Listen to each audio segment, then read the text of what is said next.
Tamir'den hepinize merhaba arkadaşlar. Nasılsınız? Umarım iyisinizdir. Video değişik. iPhone 8, kumaş, batarya, pil, A kalite kasa, revize orijinal ekran, her şey var. Evet, Harun abimin telefonu bu. İstanbul Zeytinburnu'da Harun abi kumaşçılık yapıyor. Bunlar da bana gönderdiği hediyeleri. Çok teşekkür ediyorum. Mahcup oluyorum her seferinde ama bu kumaşlar gerçekten çok kaliteliler. Annem, Semih'in eşi çok beğendiler. Teşekkür ediyorum tekrardan. Tamire başlayalım o zaman. iPhone 8 paramparça. Kasa değişecek, ekran değişecek, batarya değişecek. İlk önce kasayı açmak için Xiaomi Wow Stick F2 kullanıyorum. Aşağı linkini bırakırım. Banggood'da iş ortaklığı programında gönderilen ürünlerden bir tanesi. Memnunum. iPhone söküyor, Huawei söküyor, Samsung söküyor, Oppo söküyor. Her şeyi açıyor. Uçak bile tamir ediyor arkadaşlar. Öyleymiş.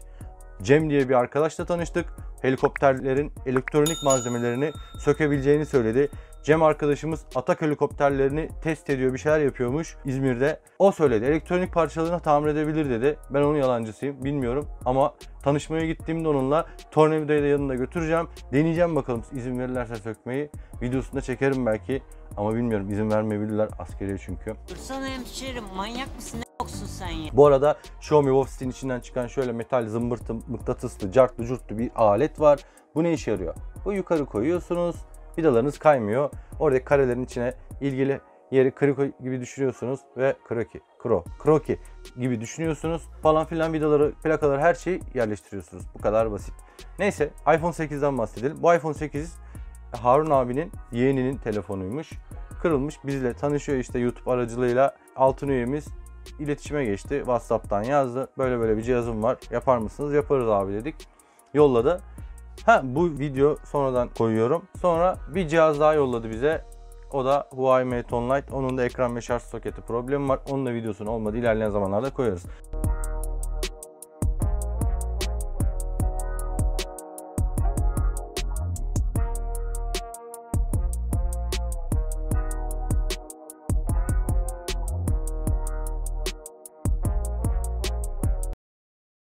Bu revize orijinal servis çıkması bir ekran. Nasıl oluyor anlatayım. İlk önce bir test edelim. Her zaman şundan bahsediyorum. İlk önce test edin. Test ederken jelatinleri sökmeyin.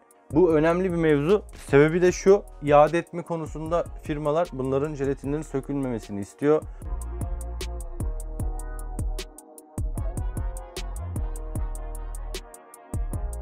Yanındaki on off tuşu basmıyor. Kasada problem var. O yüzden şarja takarak açtım ben bu iPhone 8'i.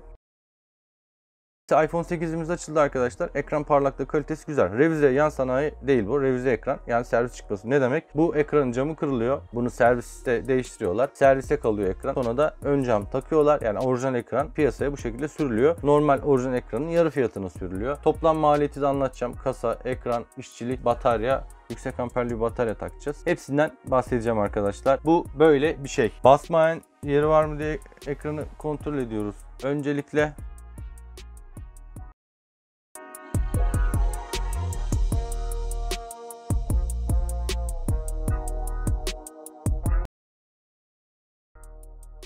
İlk önce bataryayı sökmek için titreşim motorunu çıkarmam gerekiyor. Şu söktüğüm plaka şu an görüyorsunuz. Titreşim motorunun plakası. iPhone'da bir takım plakalar olduğundan videolarda hep bahsediyorum.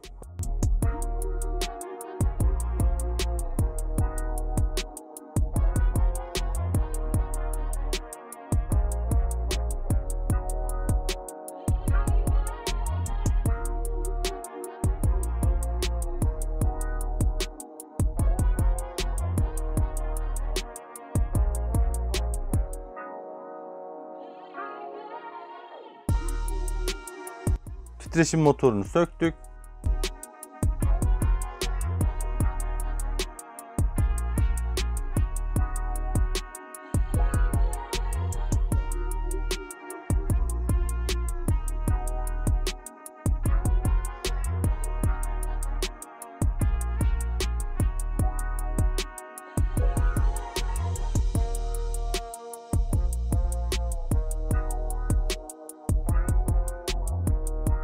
Üst plakaları falan da söküyorum. Tüm kasayı değiştireceğimiz için arkadaşlar bunları sökmemiz önemli. Ve söktükten sonra yukarıya parçalarını unutmayacağım şekilde hizalıyorum. Siz unutabilirseniz düşüncesiyle şöyle yaparsınız, isterseniz fotoğrafını çekersiniz.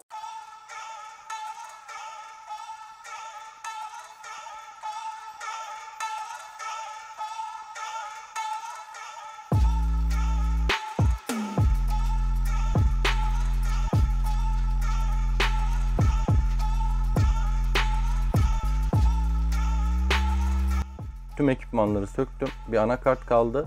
Bu da arka cam. Arka cam var iPhone 8'lerde. Wi-Fi özelliğinden dolayı arka kapak cam kullanılmış. Kırıldığı zaman hoş bir görüntüsü olmuyor. Metal gibi değil.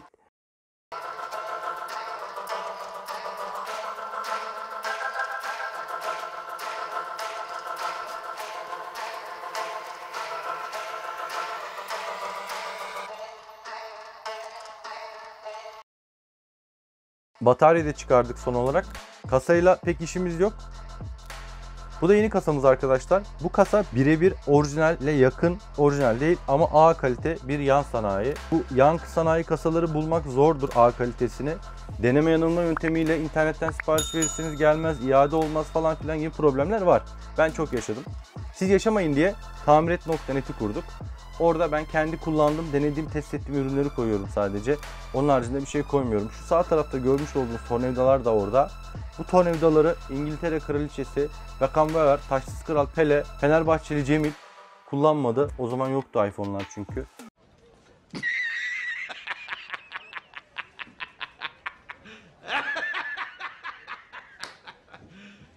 You serious? Kasanın içinde flexlerin altında mavi bantlar var. Yani çift taraflı bantın koruyucusu. Onları sökmemiz gerekiyor. Şimdi kasa aktarım işlemi basit gibi görünen ama komplike olan bir işlemdir. Zaman alır. Videoyu izlemeniz bir videoda yetmeyebilir. Defalarca geriye sardırmanız gerekecektir. Ben ezbere yapıyorum. Ayrı konu. Yıllardan beri bu işi yapıyoruz. Şöyle, yıllardan beri iPhone 8 mi var? Hayır. Ya iPhone 11 geliyor, onu da değiştirebiliyoruz. Ama mantık aynı. İç dinamikler aynı. Yani yapmanız gereken aslında şöyle. Ya İngilizce bileceksiniz ya iyi Hintçe bileceksiniz. Dış kaynaklarda doküman daha fazla var. Ben Hintçe bilmiyorum. İngilizce orta düzey biliyorum. Ayrı konu. Ama bir de şöyle bir durum da var. Yabancı kaynakların videolarının çoğunda ses yok. Türk kaynakların bazılarında var, bazılarında yok. O yüzden yani illa eksik bir yer kalır. Çeşitli videolarla bunları tamamlayabilirsiniz. Çok ben size detay anlatmama bir gerek yok bu kasada. Çünkü bunu izleyecek arkadaşlar yapar mı yapmaz mı emin değilim. Elbette belki aşina olan telefoncular varsa onlar değiştirebilirler. Yani mantığını biliyorsa iPhone 6 daha önce yaptıysan kasa aktarımı ya da 5, 4 aynı yani aslında yapabilirsin. Kapsül kasa diye geçiyor bunlar. Yani bir kasa var boş, orta çıtasız normal bir kasa. Mesela Mate'lerde, Huawei'lerde, Samsung'larda çeşitli farklı kasa tipleri de var. Ama bu kapsül kasa. Buna kova gibi düşünün. Tüm parçalar içine uygun yerlerine takmanız gerekiyor. Yani öyle. Muhtemelen bunu yapan mühendis kör oldu. Eli belindedir motifin adı. Samimiyetimle söylüyorum, bunu dokuyan çocuk kör oldu ya.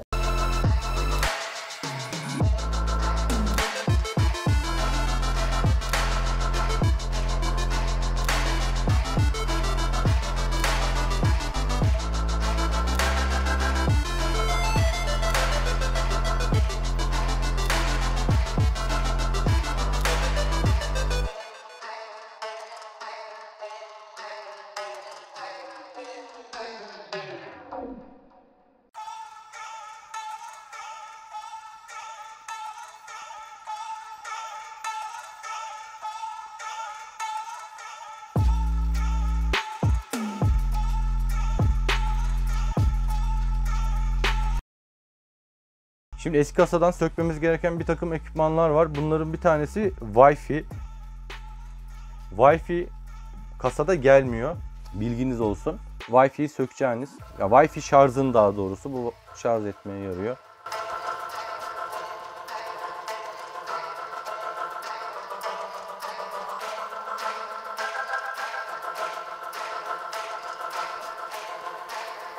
Ve alt filmi sökmemiz gerekiyor. Orada hoparlörleri var. Yani orijinal hoparlörleri bunlar. Orijinal şarj soketi. Dolu kasada da geliyor ama bence orijinalini kullanmak daha mantıklı olabiliyor. Deneyeceğim, bakacağım hangisi güzelse onunla devam edeceğiz. Merhaba arkadaşlar.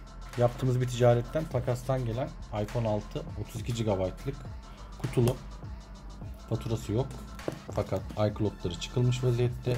900 liraya elmas üyeliğe satışa çıkacak. Satışa çıkacağı günü Cuma olarak belirledik. Cuma saat 16'da.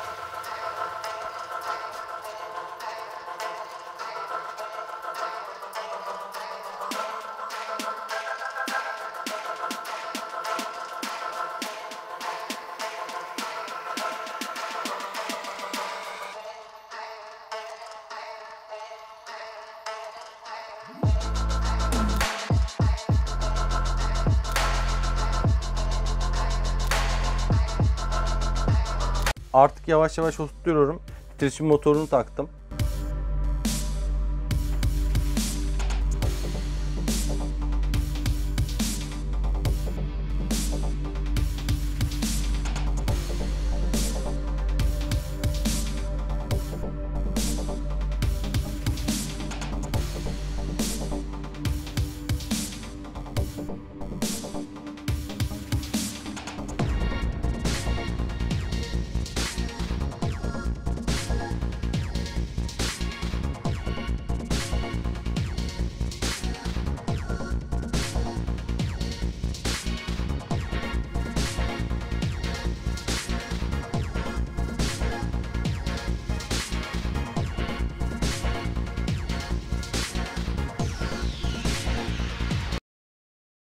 Alt mikrofon gruplarını ve hoparlör grubunu taktım.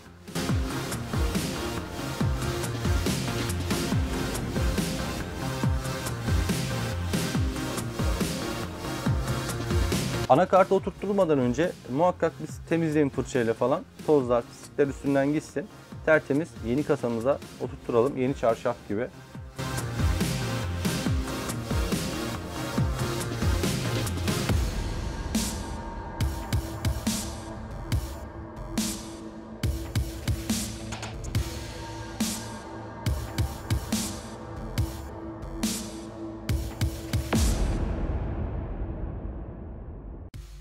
Anakartı güzelce yerine oturtuyoruz. Vidalarını takıyoruz. Vidaları ben unutmuyorum biliyorsunuz. Çünkü yapıyoruz. İşimiz bu. Ama siz unutursunuz belki diye bir fotoğraf alın. Böyle screw pad, screw mat gibi bir şey kullanın derim. Anakartı oturttuk. Bir takım ıvır zıvır zerzavatlarımız kaldı. Onları da yavaş yavaş oturtuyorum.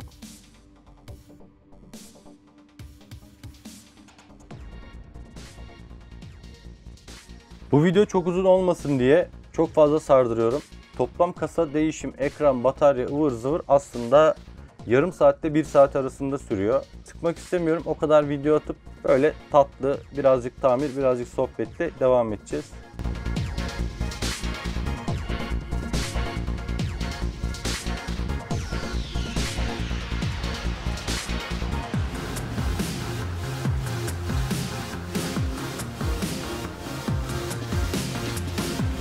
Bu arada biraz gevezelik yapalım. Satışlarımız devam ediyor. Çarşamba günü saat 4'te platin aboneliği 1 adet Xiaomi Note 9 Pro 64 GB'lık vereceğiz. 2499 liraya 3000 lira piyasa fiyatı var bu cihazın. Bu cihaz 0 1 adet. Arada böyle platin aboneliği zaten halihazırda indirimli cihazlarımız var. Onu işte 2700'e 2800'e alabilirsiniz her an siteden. Ama arada bir de böyle şey yapacağız. Böyle değişik rakamlara cihazlar vereceğiz. 1 adet, 2 adet. Ama normal satış cihazlarımızda sınır yok. 5 tane, 10 tane, 20 tane kaç tane varsa var. Yani almak istiyorsanız. Ha, talep geldi çok. Teşekkür ediyorum. Tamiret.net'te de 10 numara satış yapıyoruz şu an. Gayet memnunsunuz. Geri bildirimlerinizi alıyorum ve siteyi düzeltmeye çalışıyorum. Eksik malzemeleri eklemeye çalışıyorum. Siz geri bildirim gönderdikçe ben siteyi daha güzel hale getirmeye çalışıyorum. Kanalda olduğu gibi. Kameraları yerleştiriyorum.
Kasayı, içindeki tüm ekipmanları yerleştirdim.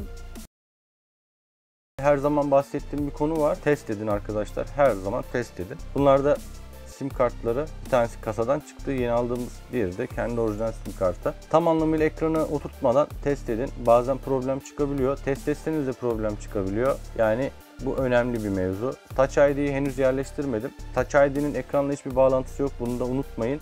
Touch ID orijinal olduğu sürece parmak izi okuma özelliği çalışacaktır. Ama orijinal bir Touch ID'niz yoksa, ekranınız orijinal olsa da çalışmayacaktır.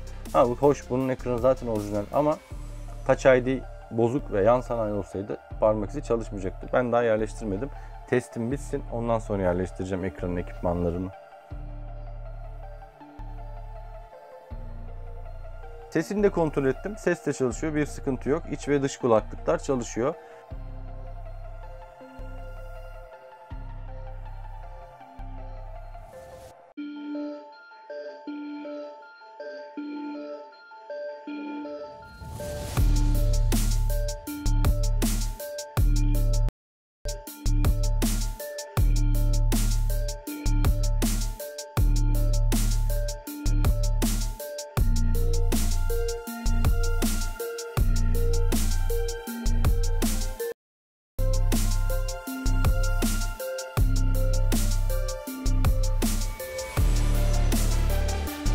Her zaman şundan bahsediyorum. iPhone ekranı aldınız, geldiniz, hoparlörü yok, parmak izi okuyucusu yok, kameraları yok. Tabii ki yok.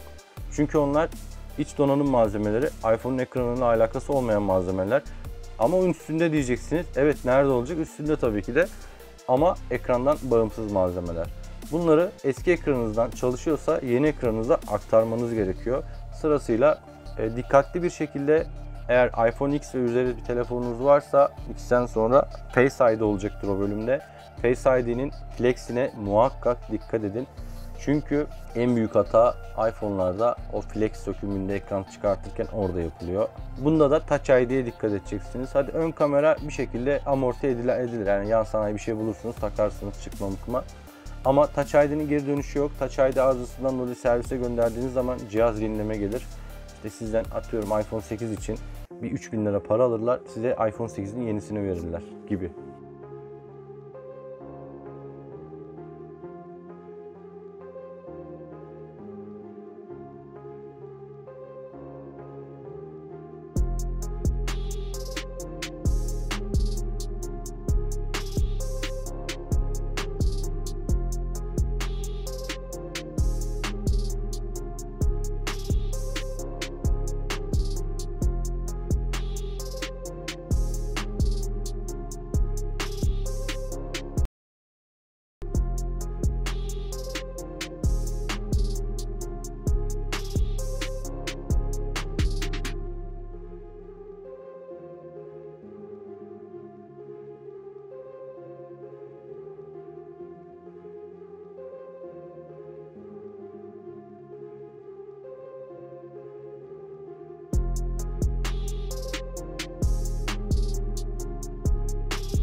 Bir de bir plaka var eski ekranımızda. O da gelmez. Orijinal ekran, revize ekran alsanız da bazen gelir, bazen gelmiyor. O plakanızı da sökün ki bu plakanın anlamını daha önceki videolarımda da bahsettim. Bunları her videoda anlatıyorum. Şöyle, yeni gelen arkadaşlar olabilir. O plaka kasaya, ekranla arasındaki bağlantıyı sağlıyor. Çıkmamasını sağlıyor. O plaka olmazsa E8000, B7000 kullanmanız gerekecektir. Ki iPhone'larda bunu önermiyoruz hiçbir zaman.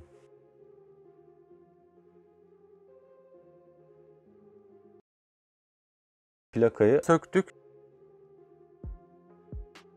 Yeni ekranımıza plakayı oturtuyoruz.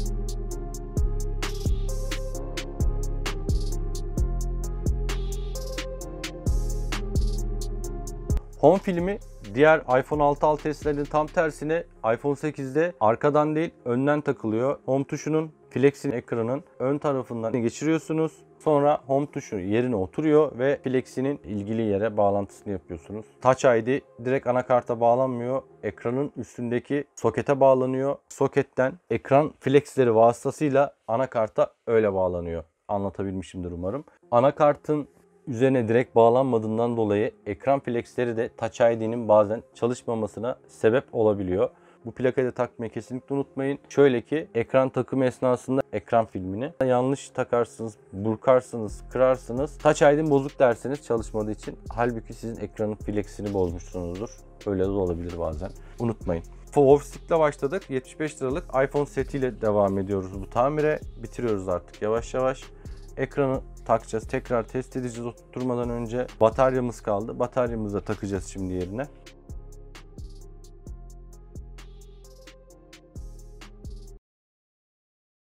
Bu Fuji Power yüksek miliamperli batarya. Normalde iPhone 8'de 1810 miliamper batarya olur. Fuji Power bataryanın özelliği şu. Yüksek amperli 2030 miliamper bir bataryadır bu. Uzun ömürlü, yani günü geçirir, 1,5-2 güne hatta çıkabilir kullanımımıza bağlı olarak. Güzel bir batarya. Fiyatı da uygun. Tamiret.net sitesinde bu bataryayı da bulabilirsiniz arkadaşlar. Bunun piyasada muadilleri var. Farklı markada olanları var. Daha önce farklı bir marka ben de kullanıyordum. Fakat çok fazla taklidi çıktı. Satışçıları ilgisiz olmaya başladı. Ben de o markayı bıraktım. Yolumu ayırdım. Aman aman kullanmıyorum diye bir şey yok. Kullanırım belki ileride ama şu an ben Fuji Power'ı seviyorum. Satıcıları da iyi. İlgileniyorlar. Herhangi bir problemde garantisi var. Arkasında duruyorlar. O yüzden bununla devam ediyorum. Soran arkadaşlar için cevaplamış olayım.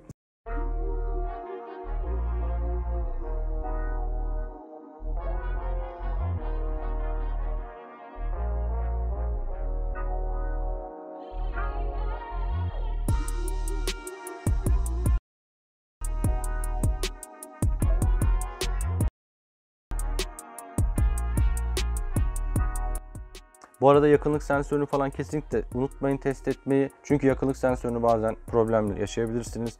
O yüzden ekranı takmadan önce muhakkak test edin.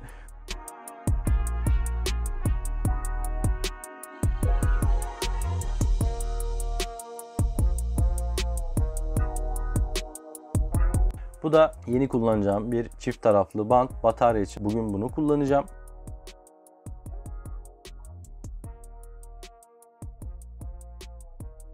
Bu çift taraflı bantın mantığı da şu. Bu batarya çift taraflı bantı. Yakında tamiret.net sitesinde bunu da ekleyeceğim. Normal beyaz bölümü çift taraflı bant, siyah olan bataryanın üstüne kıvrılıyor. Eğer bataryayı tekrar değiştirmek istiyorsanız cımbızla orayı kaldırıp kulakçıktan söküyorsunuz. Videolarda görmüşsünüzdür ama inanın o kadar da kolay olmuyor. Yine uğraşıyorsunuz biraz. Önemli değil. Ben şu an batarya aldığım zaman bataryanın üstüne kendi kullandığım çift taraflı banttan gönderiyorum. Güzel bir bant o. Ama böyle bir şey de kullanabilirsiniz. Bu ekstra satılan bir şey bu arada. Çok pahalı değil.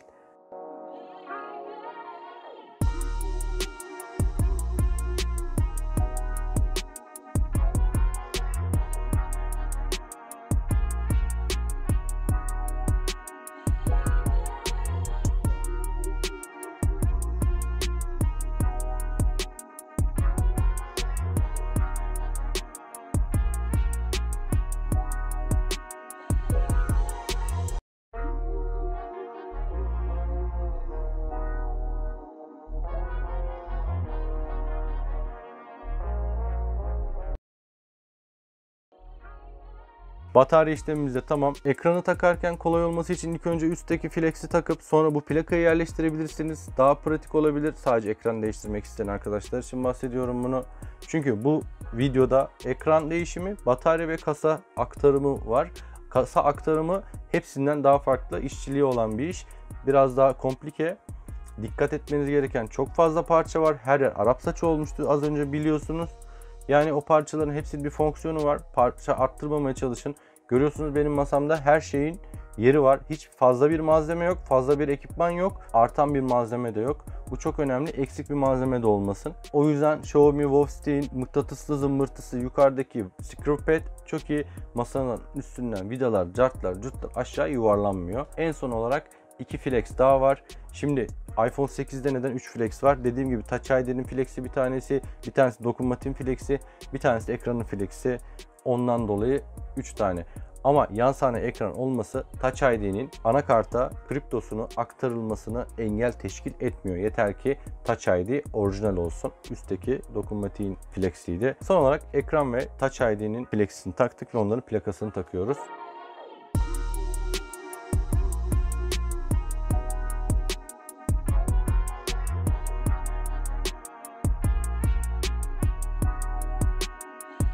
Artık her şeyi tamamladık. Kasayı oturtturuyorum. Bu Harun abiye kaça mal oldu ondan da bahsedeyim. Kasa, ekran ve batarya değiştirdik. Orijinal revize bir ekran taktık. Orijinale yakın yan sanayi bir A kalite kasa taktık. Ve Fuji Power yüksek miliamperli bir batarya taktık. İşçiliği ve malzemenin toplam ücreti Harun abiye 1095 liraya mal oldu. Araştırırsınız, sorarsınız, edersiniz siz de. Eğer tamir göndermek istiyorsanız gümüş ve üstü bir ücretli abone olursanız tamir de yollayabilirsiniz. Diğer abonelikler hakkında videolarda bahsettim, farklı videolarda. Sağda solda da anlatıyorum. Instagram'dan da eklersiniz, oradan da anlatıyorum. Sağ alt köşede çıkar adreslerimiz. Zaman zaman videoya eklerim. Şunu kaldırayım, isterseniz bir ekranın parlaklığını da görün. Orijinal ekran olduğu için hiçbir ayrım yok. Gerçi A kalite ekranlarda da normal bir kullanıcının ayırt etmesi zor ama bu da işte gördüğünüz çıkan malzemeleri diğer eski iPhone 8'in. Yani cihaz komple yenilendi. Sıfır cihaz haline geldi. Yenilenmiş bir iPhone 8 oldu. Gayet güzel. Yani dokunma hissi kasanın falan orijinalinden hiçbir farkı yok.